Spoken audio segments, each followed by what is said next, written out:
மழை வெள்ளத்தால் பாதிக்கப்பட்ட தென் மாவட்ட மக்களுக்கு மதுரையிலிருந்து நிவாரணப் பொருட்கள் சேகரித்து அனுப்பப்படுகிறது. இதனை உள்துறை செயலாளர் அமுதா மேற்பார்வையில் அரசின் கூடுதல் தலைமை செயலாளர் குமார் ஜெயின், மதுரை மாவட்ட ஆட்சியர் சங்கீதா நேரில் சென்று ஆய்வு செய்தனர். கூடுதல் தகவலை நிகராமலை செய்தியாளர் வெற்றி இதனுடைய நோக்கம் என்ன? தற்போது என்ன மாதிரியான உதவி பொருட்கள் தேவைப்படுது? என்ன மாதிரியான பொருட்கள் தற்போது சேகரிக்கப்படுது?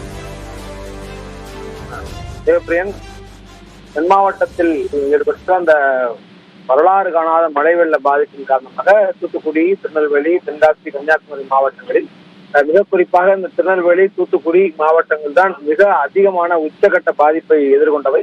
இந்த மாவட்டத்தில் மிக குறிப்பாக வெள்ள நீருடைய தாக்கத்தின் காரணமாக கிராமங்கள் முழுவதும் அனைத்து மக்களுக்கும் அவருடைய வீட்டினுடைய உடைமைகள் முழுமையாக அடித்து செல்லப்பட்டிருக்கிறது.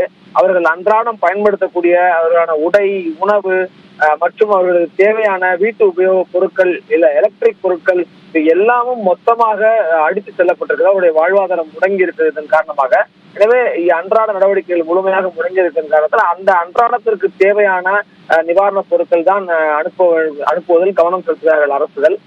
அந்த வகையில் மதுரையிலிருந்து மக்களுக்கு தேவையான உணவு, பிஸ்கட் பாக்கெட், பிரெட் மற்றும் வாட்டர், தண்ணீர் பாட்டில், அது போக அவர்களுக்கான உடை, போர்வை மற்றும் பாய் மற்றும் அவர்களுக்கு தேவையான வீட்டு உபயோக பொருட்கள், சமையலுக்கான பாத்திரங்கள், இது போன்ற பல பொருட்களும் நிவாரணமாக அனுப்பி வைக்கப்படுகிறது.